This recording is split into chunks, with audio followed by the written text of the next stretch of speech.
Hello, and welcome to the Writers and Illustrators of the Future podcast. This is John Goodwin, your host.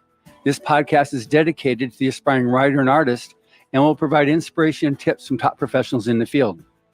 If you've been listening to this podcast or are new to it, I thank you very much. I would also appreciate if you took a moment to follow it on whatever platform you use to listen to your podcasts. This interview marks a first for Writers of the Future and for this podcast.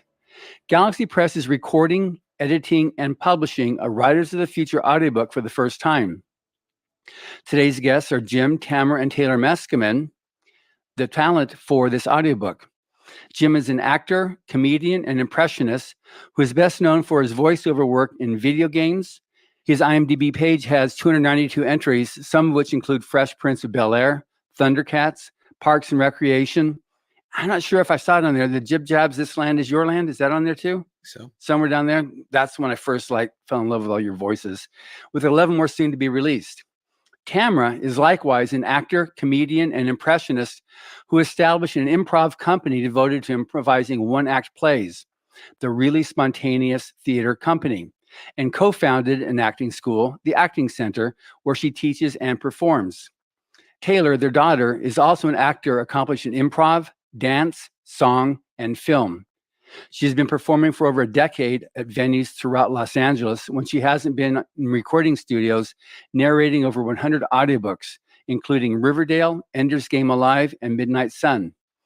Welcome, Jim, Tamra, and Taylor. thank you, John. Hey, John. Thanks. Thank you. Good to be here. Yeah. Absolutely. Thanks for coming into the comfort of our home to do this interview with us.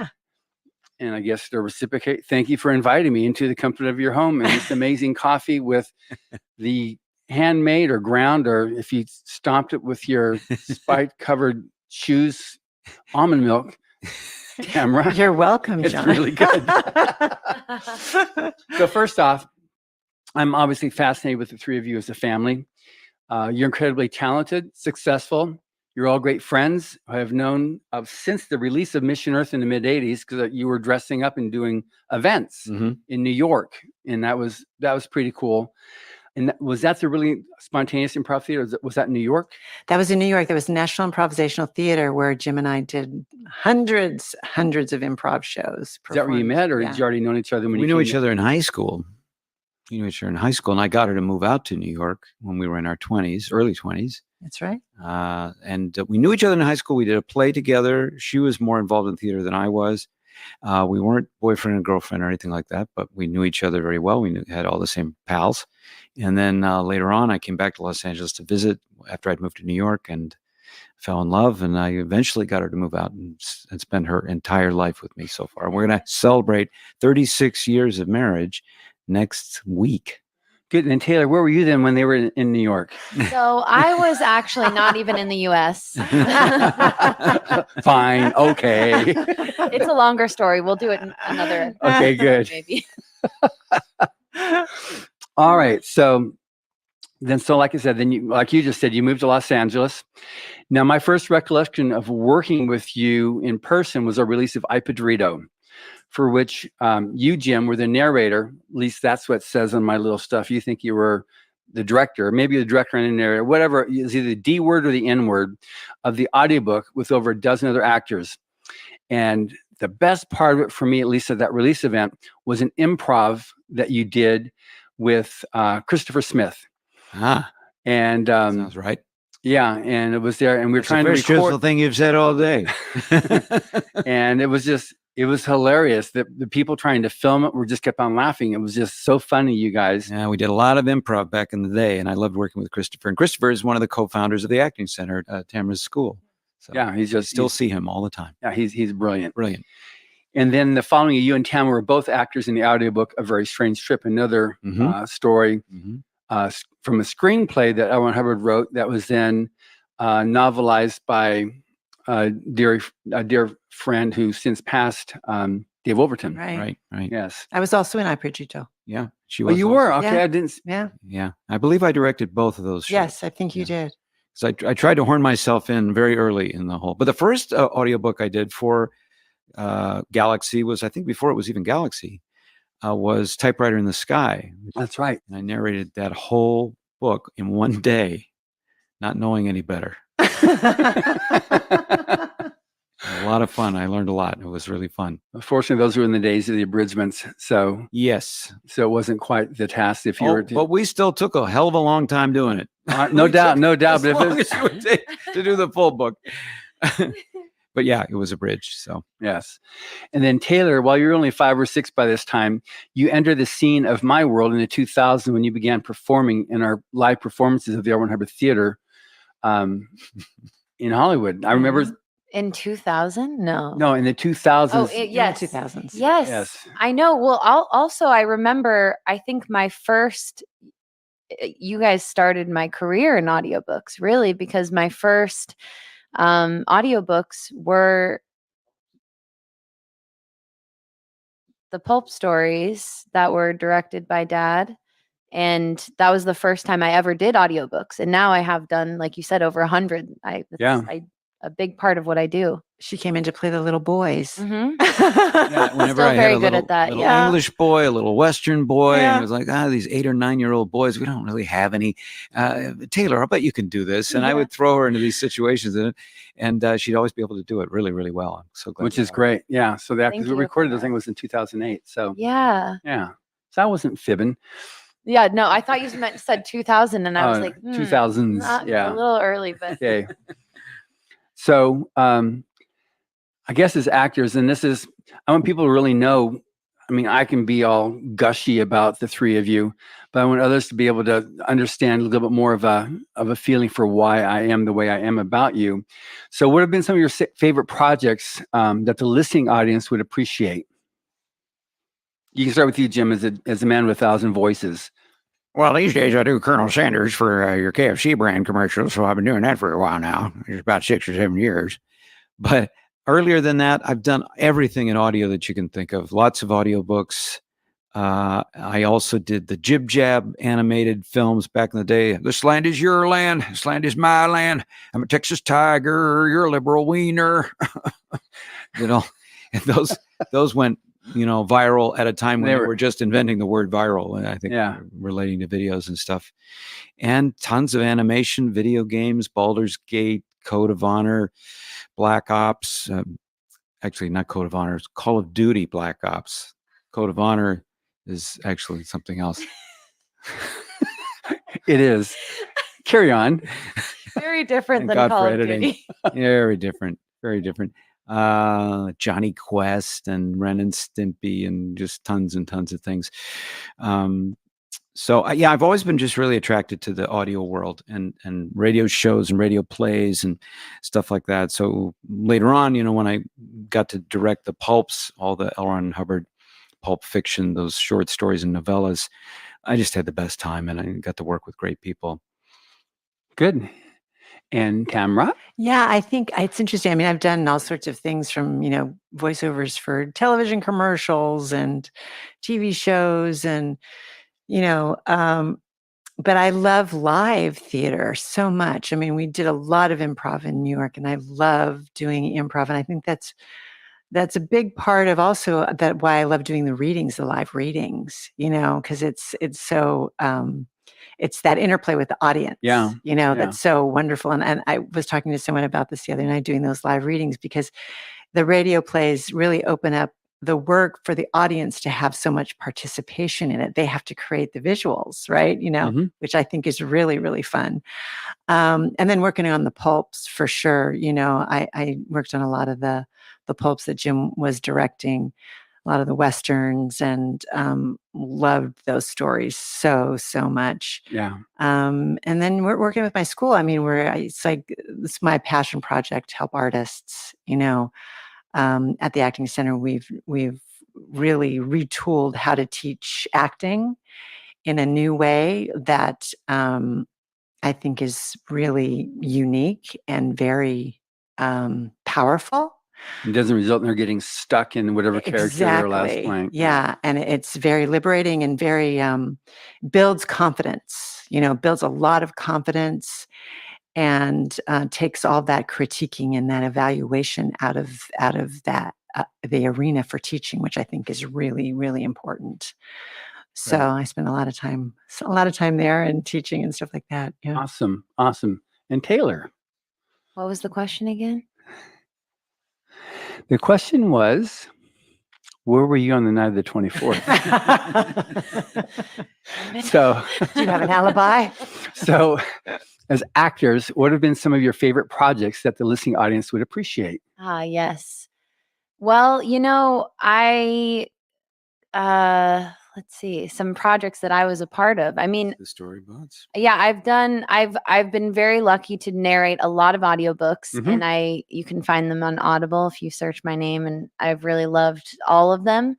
I've gotten to do some animation, which was incredible. Ask the Storybots on Netflix, which was very fun character, Mhm. very bright and cheerful, which I like to play. And I've gotten to do some commercials. I did stuff for Old Navy, which was a great project to work on, and got to did one for Nike. And I've always loved voice stuff, and also I think that's why I've been interested in music and singing. And so I've been recently performing around Hollywood at the Hotel Cafe, singing songs over there, which I really enjoy doing as well. So I'm just creating a lot. I'm just really at the beginning. There's a lot more to come. That's great. I mean, if I start something like row, row, row your boat, you could I we could could like jump it could be right a whole in there. fan Yeah. Marilyn. Wow. Life is but a dream. There we go. And studied improv as well. So yes, and John, yes, That's and yes, and John. That's right. She was teaching the kids improv. Yeah. class before the I did. Yeah, she taught the for kids. years. Yeah. Yeah, she's a wonderful teacher. That's great. So now, just so everybody knows, we just put up the episode of the latest episode of the podcast, which is the performance of If I Were You, which features Jim, Tamra, and Taylor, along with Nancy Cartwright and Kelly. Kelly Daniels and Neil. Neil and Javine. yes, and Daly. R.F. Daly was I think narrated, Director. and then we had Smurfette, Noel North. Noel North. Smith. So that was just an amazing performance, and it just rocked all of the different writers and artists and illustrators and judges who were there. That's just it's one of their favorite parts of the workshop week for writers and illustrators of the future. So now, as Hubbard Presents Writers of the Future, Volume 39. So, like I said at the intro, we've never done an audiobook before ourselves. We've had either Audible or some other publisher record it and do the whole thing. And so, Maliva at the office then took the book and obviously it's unabridged. So, but she scripted it so that it would flow as a voice and put together we have the bios, we have the essays from L. Hubbard, as well as the two contributing writer and illustrator judges. So it's different than any other audiobook I've listened to because you get the bio of each of the authors, then the story, bio of author, story. You have an essay from a judge or L. Hubbard with the bio with them. So how was this doing like this? Because this is also short fiction. Mm-hmm. Well, yeah, I was very excited about this project. In fact, I think I've been wishing that Galaxy would do this for Same, quite a while. yeah. We've talked about this a lot because it's just a great opportunity. We like to narrate, so all of us enjoy telling stories and to tackle the challenge of narrating something, bringing it to life, bringing the characters to life. Love to play different characters. And so, yeah, this was like a dream. We each have, Taylor has her own booth at her home. I have a booth here that Tamra and I could work out of. So I thought, this would be a pretty simple thing. We'll just go in and knock these stories out. And for me, the fun part of particularly like a collection like this anthology is that it's all different stories by totally different people. They could go any different style and totally different viewpoints on things. So, when reading the story, I feel very free to go, this is the mood that I think this story should be in. And this is the kind of narrator that it should have. And this is the kind of characterizations. And it might be completely different from the next story, which, like Death and the Taxman was a very humorous kind of contemporary satirical story, very different from these more fantastical ones or these very bleak ones. So I felt a lot of freedom and fun in making that change. First of all, just sort of making a choice, making an artistic choice. Like, this is just how I hear this. And, we didn't have the benefit or the hindrance of a director. So, and I didn't really direct my two friends here, my wife and my daughter, who are professionals on their own. As far as performance is concerned, or their choices, I just, engineered for Tamra. So I think we each bring to it whatever we artistically thought, and hopefully communicated what the author had in mind. Good. Yourself, Tamra? Yeah, it's interesting. I mean, because these stories too, it's so they take you to another world where things are different. With mine, and when I read it first all the way through, I was like, oh, this is going to be interesting to record. I mean, the names are different, Quiet Gate and Constant, Ceaseless, forget the name, but anyways, they're very unusual, evocative names. That's the last story in the book. Yeah, the last story is the last story in the book. So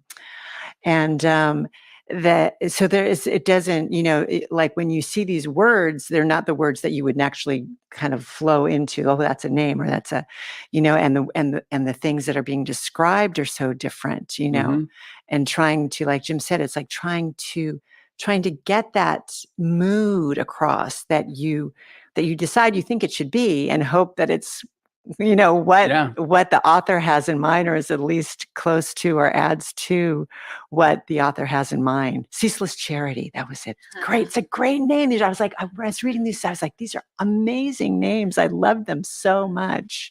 Very creative. Absolutely. And Taylor? Yeah, I mean, having been a fan of this contest for years already, this was very exciting for us. I was very excited to do this. I've read the stories from the other volumes, and they were incredible. And so it felt like such an honor to be able to read these stories. And it's true. At each story, I was so transported and embodying the viewpoints of these characters and telling this experience from their point of view, and each one was so different. And I agree, it was like you'd look at the story and go, okay, oh, this is this kind of tone, and take it from that. And it varied from story to story because of the environment and the world that was created by the author. It was very enjoyable, and I felt sort of like I was floating the weeks that I was recording this. And also, it was so cool to be able to meet some of these authors, which is not something that normally happens as a narrator. You don't have a lot of communication with these authors, and it's occasionally I have, but not often.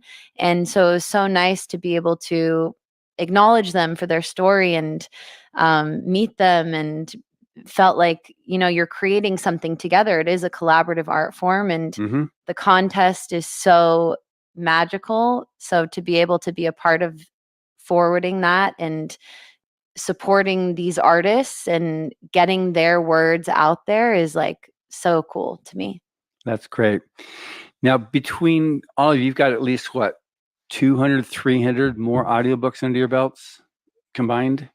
Oh, at least. I think I've done 300. Yeah, you've done about 300, I think. And I've done over 100 now. So 400. So, so between 400 and 500 audiobooks between the three of you. Yeah. So,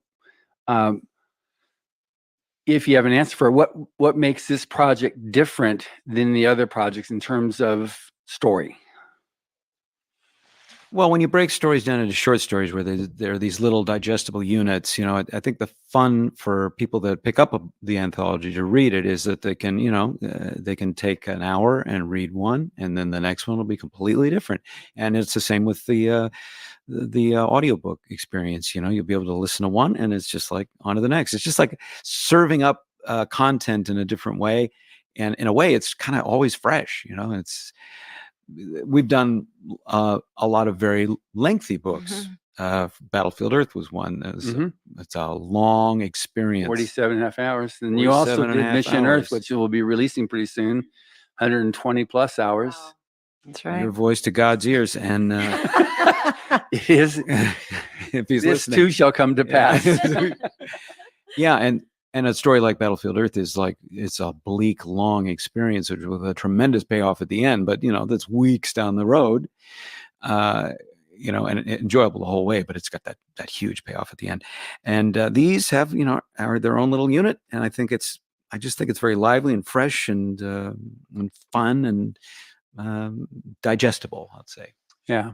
Yeah, I agree. I just, because it's true. The way the world is today, sometimes people are rushing around. They don't have all the time in the world or all the patience to sit through, or maybe even a 10-hour book seems daunting to them. But this is something that you could turn on.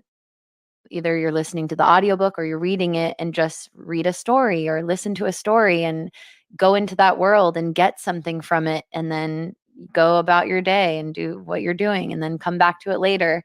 It is very fresh and quick, and yeah, it's great. Okay, good. Yeah. Also, I think it's because it has the essays also, which is another added bonus. You do these stories, and then you also get these wonderful essays from these professionals. It's just this little, for somebody that doesn't know about the Writers of the Future, kind of gets you right into that world, which going off of what Taylor said too, it's like collaborating with this group of people is so fun. It's really exciting because it's so new, and these are new authors and new illustrators. And to be able to collaborate with this group is invigorating to me. Another thing that makes me think of is that, these are technically amateurs who participate in this contest, right? Up to the point they get published, at which point they suddenly coin flips. That's right. They have Yeah. to move the tassel to the other side of the mortarboard. Yeah. But when you read these stories, you in no way feel like, oh, well, these are fledgling writers. We know they're fledgling writers because they haven't been published, by virtue of the fact that we haven't seen their names on any published work. But as far as the quality and the skill, they're the top of the top. That's why they're the winners. And it's like, well, no, out of the gate, they are professionals. Here's their first professional work. And it's pretty amazing. It's sort of like getting in on the ground floor of supporting these guys too, which is like, they're going to turn into what they're going to turn into, but you've gone with them from the beginning of their journey in supporting them. And there's something cool about that. Yeah. We got 4 decades of proof that these are the writers and the illustrators you're going to be following, 5, 6, 7 years down the road. The next award winners. Yeah, the next ones on that. Now, they are that. But going back a little bit, we always say we got something for every taste, because it's not like here's this well-defined road that these guys follow, this trope or this type of story. There's, somebody mentioned earlier, you got mood, you got some very somber mood, you got some playful, with a death and a tax man, and there's hard sci-fi, there's fantasy, there's all these different things, and the only thing you have in common is that they're the best of the best in new talent. So Writers of the Future is not, which was by design by L. Ron Hubbard, it's just to give that platform for an aspiring writer, and 5 years later, the aspiring artist, to have a chance for their creative efforts to be seen and acknowledged. So with that, it's also interesting too that he was choosing science fiction and fantasy as that genre that he was pushing forward with this contest. It wasn't Westerns, it wasn't adventure, it wasn't mystery or romance. It was science fiction and fantasy, because in the beginning of Battlefield Earth, he referred to science fiction as the herald of possibility. And so many things, like right now we're experiencing we'll see what happens with AI, with ChatGPT, with storytelling, with art, where's it going to go and its impact. But these are the voices that are going to keep us, I think, on the human side of life, because there's nothing like it out there. They've done their own thing. So again, you've done classics all the way up to current, stories. So any particular, because I know you guys have probably already recorded another 20 audiobooks since you recorded this one, but any particular thing, standouts for you on the type of story or the type of mood that this thing sets, and how opposes another mood that's really, flighty or very, chipper. Well, what you said about the future and the Chat GPT kind of revolution, and I know it makes some of us in the arts quiver a little bit to think about the possibilities of yet more of our territory being taken away from us by automation. But I think your contest and the anthology, its strength lies in its uniqueness and in the uniqueness of viewpoint, in expression, and in the choices of stories to tell, which is something that is not likely to be replaced by automation, because automation depends perforce on some sort of earlier iteration of something, and it's sort of gleaning information from stuff that's already been done before. Right. And whereas human being authors do that too, we take things and combine them in new ways, but we do them, uniquely, I think, and not mechanistically. So all these stories that I read were each one its own world, its own universe. And it wasn't like the contest is not developed into being like an academy where everything has to kind of fit into certain boundaries. Right. It's all, I mean, if the boundary that it fits into is that it's sort of boundless and everything is sort of on its own, and the individuality of the writer is fostered, that's its brand. And so that's pretty automation proof, I think. Yeah, it's true. It's like that individuality and that expression. And because these are, science fiction in particular, I think has been what pushes a culture forward. These are the things that, you hear them, they're written about, and then all of a sudden they're there. These are the movers and shakers of the new world that's coming up, these, and to have a group of people that have put these ideas together and created universes and possibilities and things that might happen in the future is very important. I mean, it's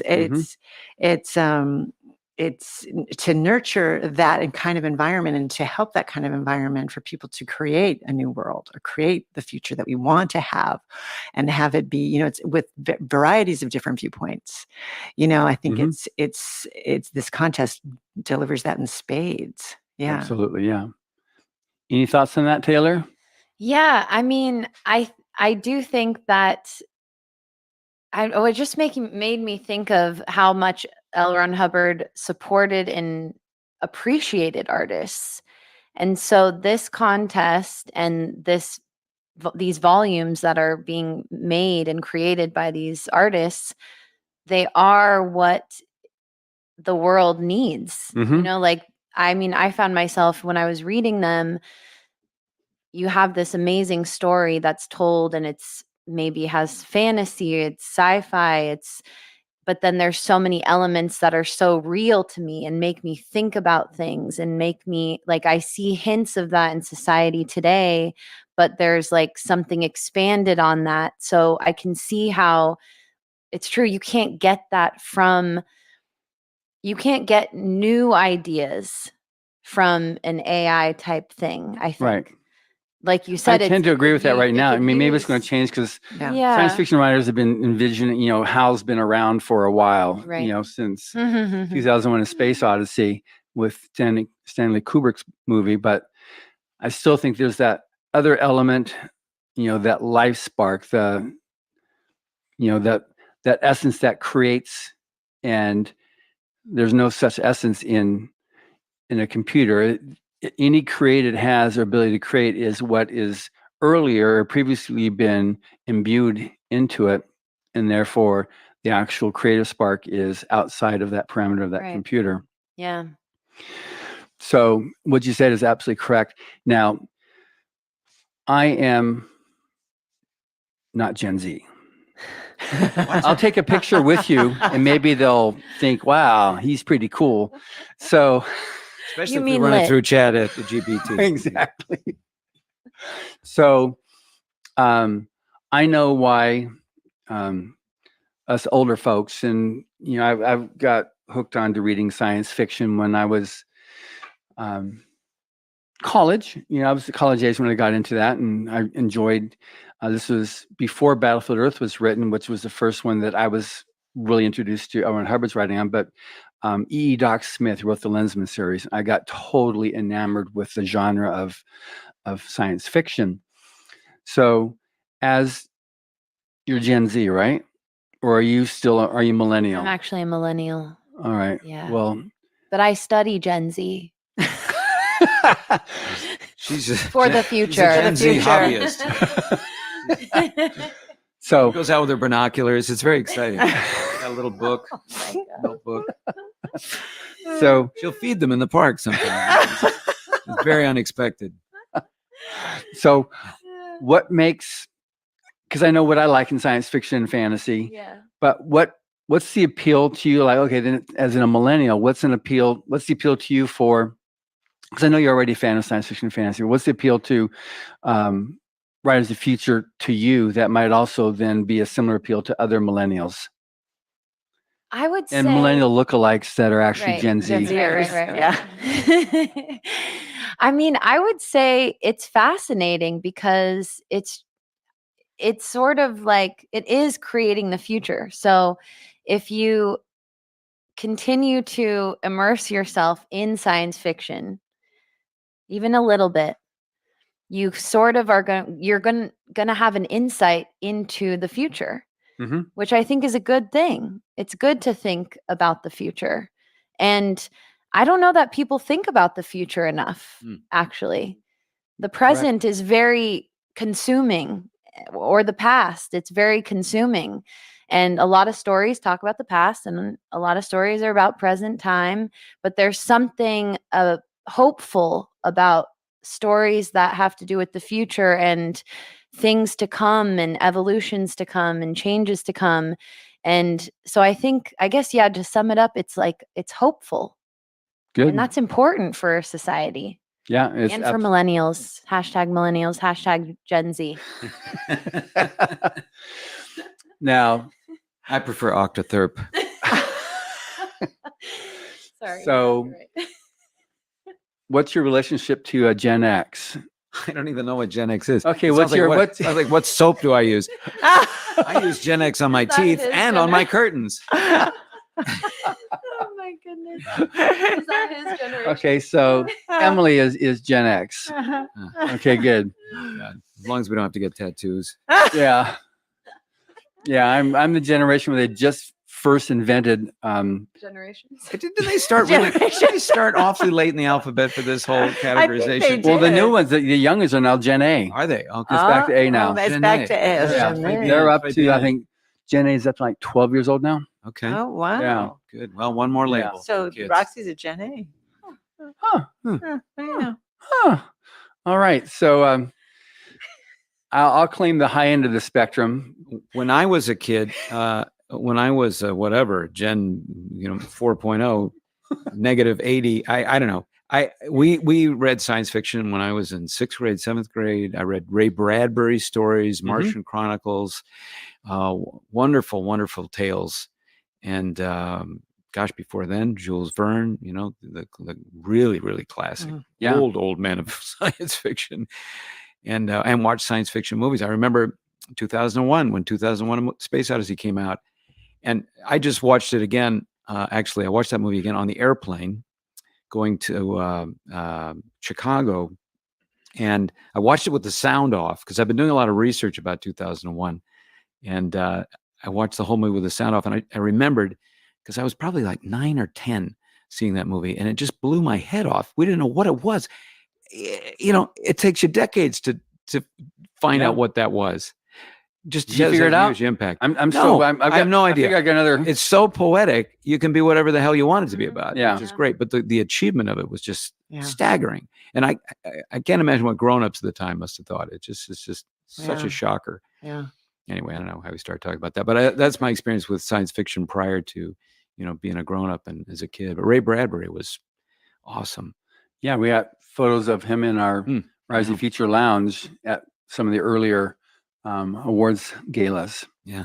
With other science fiction greats. Yeah, him and Heinlein too was just, I loved Heinlein. Yeah. Yeah. And for me as a kid, I loved the television shows, The Outer Limits, the Twilight Lost in Zone, Space. Lost in Space. I was just fascinated by all of those television shows. And that was like, it was hard to do all those effects back then, And, but it captivated your imagination. It was just like, oh, wow, this is where we're going. Just like going to Disneyland and seeing, all the things that they had, the world, future, what was going to be in the future. It was just like like Taylor said, it was hope. It was like, oh, we're growing, we're changing, we're evolving, we're pushing forward as a species, also that it's not just us here. Hello. There are a lot of space out there. Yeah. That's it's crazy like, talk, Tamra. there's You're a a lunatic lunatic. space out there. Just the possibilities are just endless. For sure. It's fantastic. Well, even the government has admitted that. So I guess yeah, they're definitely into it now. Yes, they're definitely the flying saucers out of the bag. Yeah. So one thing that for you, it's just maybe it's given that this is just a reality, but the subject of imagination, and imagination is something that has been seriously trounced on, and you see the more that everything's filled in by creative artists, say this is what this person looks like, this is what that person, this is what that scene is. There's, to me, and I really like it, and I like to think that maybe it's a nascent skill that can be developed, which I think audiobooks, if not reading, can, reading the printed word can help develop. But tell me about that, because you guys just like in a moment, you're just off in any of 1,000 different voices, all of your improv. I can say boo, and you can go like any of 50 different directions. And I've seen, Taylor, you with your dad on doing the improv skits that you do, but it's imagination, the ability to do that. So the value of audiobooks to the imagination. Any thoughts? Definitely. Well, I agree that it's one of those interactive art forms like radio. And what people always loved about old radio, is that they could fill in the scenes and the costumes and the characters and everything. And you could have 4 actors playing 50 characters. And it was fine because, and what that does for an audience is that it immediately kind of in a tricky way engages them and gets them to participate in the art form. Yeah. And which is actually much more pleasurable for them. When everything is all done for us and presented for us, there's nothing wrong with Marvel films, but they leave very little to the imagination, let's say. If you appreciate those characters and those storylines, then it's perfect for you. If you wanted to do a little bit of contributing to that yourself, I don't know where you get an edge in. Yeah, because it makes you 100% audience. Yeah, you're an audience. You're there to consume and, the content. So I love those interactive art forms where it's not all supplied. It brings it closer to being fine art, as we know. And and also as an actor too, I like to play characters that I would never be cast for in a live action sort of art form, television or movies. I'm not going to play. That's why I sort of resist and resent the effect when cultural entities say, well, you have to play this color character and you must never play this gender or not this from color Pittsburgh. You age. can't play someone from Pittsburgh. That's right.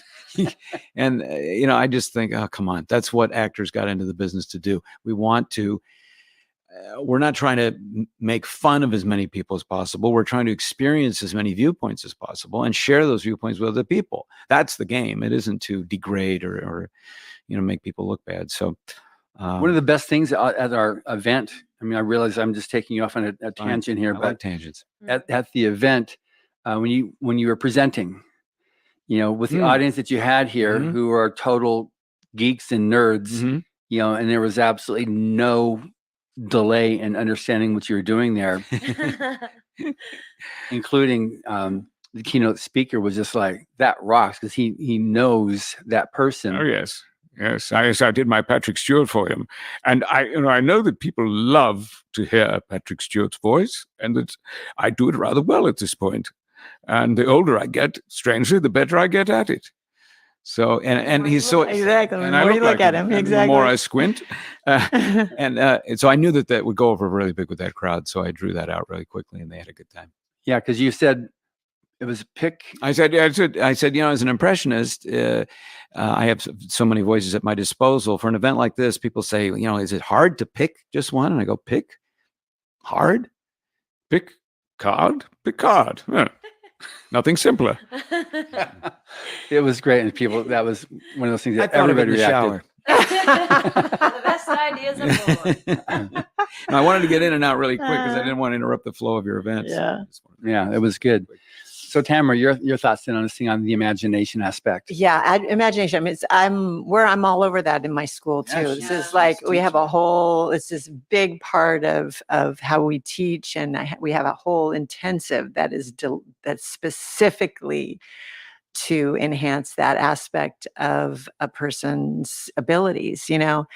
And so that's what I think it's all about. And it's like, and it's so true. I think more and more, even if you look at television over the years, it's gotten more literal, like just showing you everything. You don't need to see everything, because then you just end up being the spectator and you're not participating. You're not engaged in it. You're just being, and to me, that's so boring. Yeah. So boring. So I read at night before I go to bed.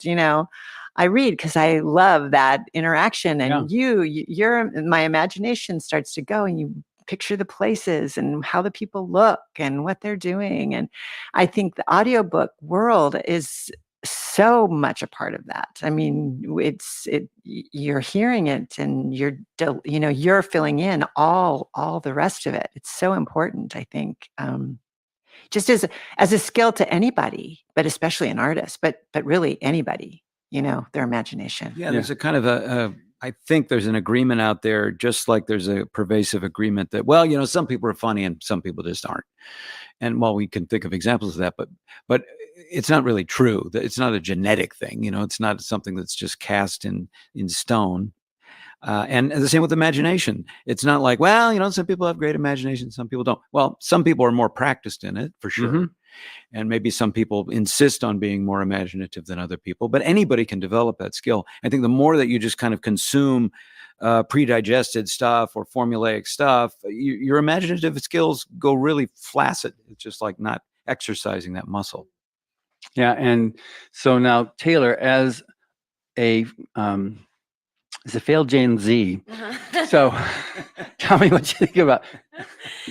Yes. Yeah. Well, you guys have said a lot of things that I was thinking. It's true. It is a muscle, and it's true. It's not, it is for artists, but it goes so beyond that, because if you think about what the imagination is used for, it's pretty much everything. It's making decisions, it's solving problems, or coming up with plans, or planning your life, or making art. It could be so many things. And being my age, I would say I've definitely experienced a lot of laziness and not imagining and being a spectator. And I've had lots of friends who have been that way. And it's easy to fall into that in this culture, actually, because first of all, there's a large group of people who are creating a lot. It's a funny thing because there's people creating a bunch of stuff, and there's a lot of content that needs to be consumed by somebody. And then if you find yourself on that side of just only consuming, I've noticed myself personally, like my imagination muscle just kind of gets weaker. And you're trying to keep up with all this content and all this other people's creativity, other people's imagination. But it's really important not to let that muscle go weak and to keep that balance there, I think, because we are going to inflow things from the environment. Of course, it's inevitable, but it's important to maintain our creativity in whatever way that is, whether it's cooking or, making the plans for somebody or whatever it is, painting, art, like anything. But the imagination is important for survival. Absolutely. Really good point. Mm-hmm. Now, I'm not going to ask which was your favorite story. It'd be easy to ask you both who's your favorite child. That would be, I'd be safe on doing that. The neighbor's kid is pretty wonderful. What the heck? But so without getting into that, on the aspect of imagination, because I'm always fascinated at all the different types of stories. I mean, I've been doing this now for almost 4 decades. I came on board on volume 2 of Writers of the Future. Wow. So I've been reading them for a long time, and I'm It always was in Sanskrit, wasn't it? yeah, they just invented Sanskrit. So and it's just, I'm always amazed at the freshness and new ways of coming up with different ideas. I'm always just blown away by the imagination. And sometimes it is that here's postulating a future that's going to be much better. You've got the dystopian, which the future is like you got some problems there, which are like a warning sign. Like if we don't do something, here's something that could happen. So, but it still has that hook on the end. Like, do you really want this future? So let's take a look at this. It's all imagination, so anything that you went away with after recording any of these stories that particularly captured your imagination, like, wow, how'd they do that? How'd they think of that? Because I have so many different myself, points when I proofread it and then listening to your renditions of it, like, wow, how'd they do that? Mm-hmm. One of the stories I read had to do with being able to observe distant civilizations and different planets from a great, great distance across space, and the pros and cons of that. And it becomes a thing where it's an entertainment source to look in on different cultures and different alien civilizations, and then it becomes something a little bit more than entertaining when a person observes a culture that is about to be destroyed by an asteroid and actually makes a connection with a living being, millions of light years away, and what that meant. And I just have never gone there in my thinking. I've never in my imagination had that concept. And so I think that's a wonderful concept to explore. He did it very capably. And it's the Fall of Credenda M. The Fall of Credenda M was the name of the story. Yeah, that's right. Credendra M was the name of the planet that they looked in on, and with these super high-powered telescopes or drones or something. And anyway, that it gives you a different point of view. Like, I never would have thought of that. That's really interesting. It's not like all science fiction that's pure science fiction. It's not so far out of the realm of possibility that it couldn't at some point be true, or some version of it. So I think it's very valuable to have that kind of viewpoint. Yeah. I think all these viewpoints are very valid. It's like that story that I read, The Last History. It's like, I think it's so pertinent actually now in present time of, it's important to know your history, like it's important for us to know the history of our country, but how do you use that history to create a brighter future? Right. Don't learn from it, and because I think that's something that's missing sorely right now. Sometimes a problem, they tend to want to be able to erase it or ban it instead of learning from it. Learn from it. And I think it's a very potent, idea, that is universal, Yeah, really, really strong. And, using it for creating the future, Absolutely. I thought all the ideas, all the stories were so unique, and you could tell that there's this uninhibitedness to the artist that created these stories, which I'm sure also is kind of nurtured by the contest itself too, by being able to just have an avenue to send your works to where you're like, you can come up with any idea that you want and tell these stories and go with, like, that's one thing I feel like is very important with the imagination, like we were talking to, is if you have these walls there, or like, certain ideas that you have to fit into, but the whole contest encourages you to think outside of that box, which is, it's sort of like, then you're forced to be like, okay, well, I thought of this makes no sense maybe, and then they write something and then it turns into this beautiful message, and it's like this world that never existed before. So it's very uninhibited, which I think is very cool. Yeah. One thing about Writers of the Future, which was, again, brilliant how Owen Hubbard originally set it up. You've got these people that have been writing, and I mean, one of the people that the awards have been entering for 12 years. We've had people been entering for like 30 years before they finally win. And it's such an emotional experience for them, which makes the event so much fun and so rewarding. And few people that come back constantly, major celebrities like to come back because it's unlike any other awards event in Hollywood. But these people that win, the writers and artists, they're not constrained by this is my style or this is my type of story.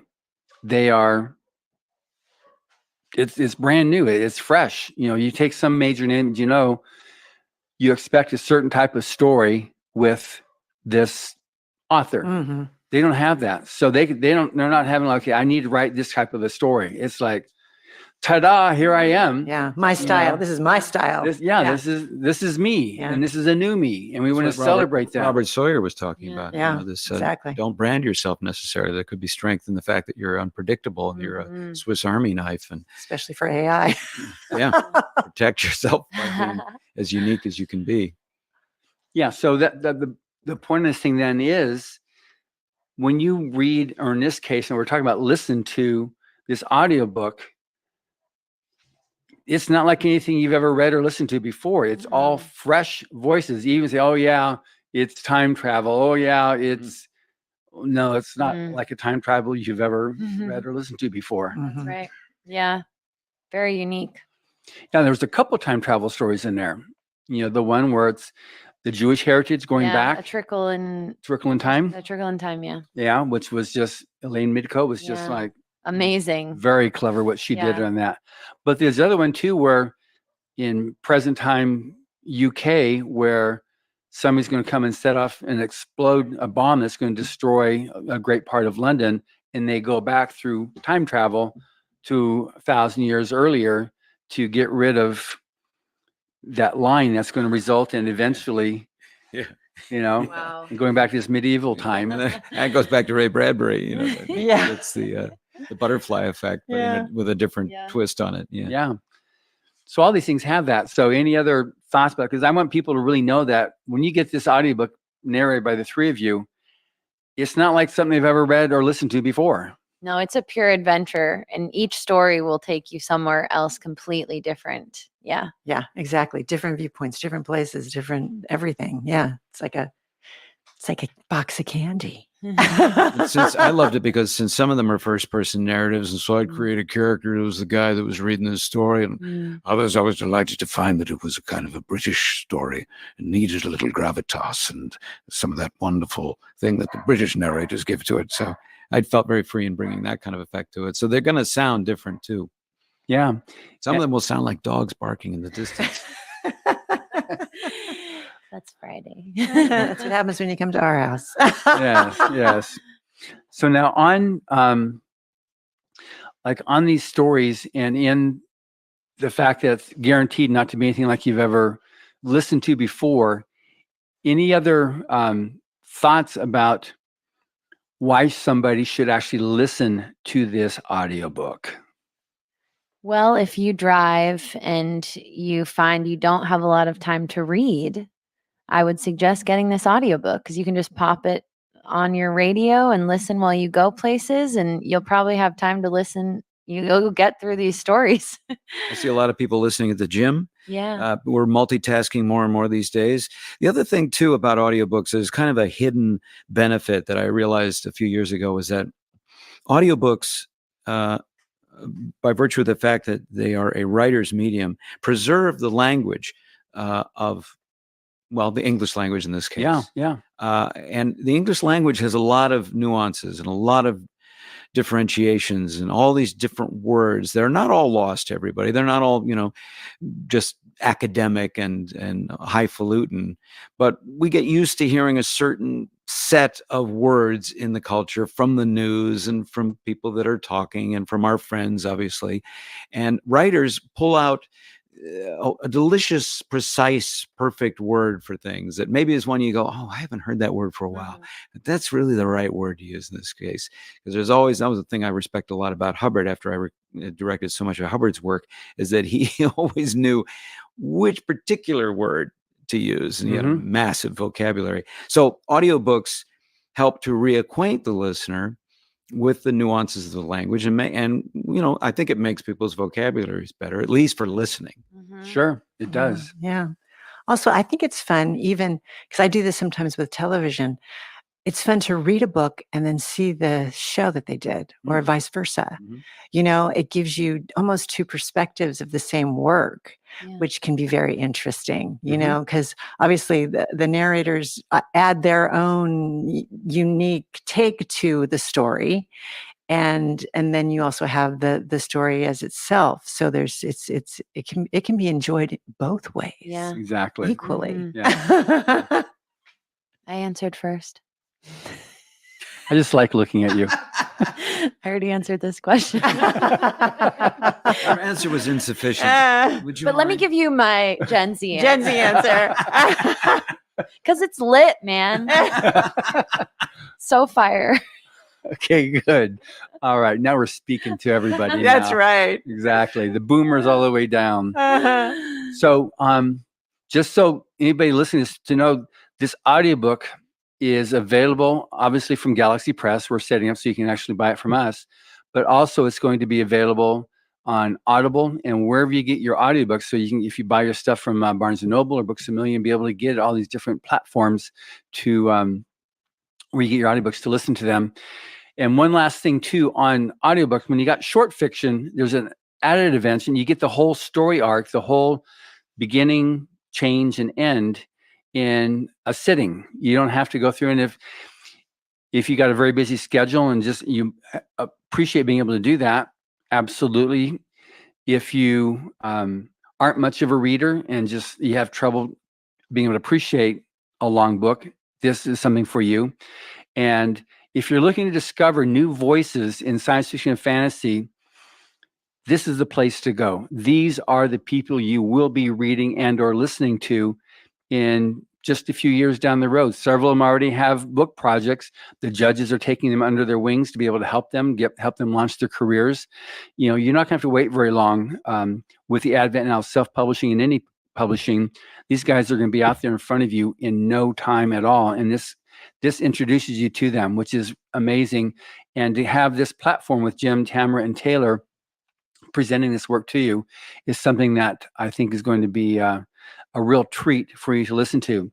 So as we're down to our last couple of minutes, any last comments you can make?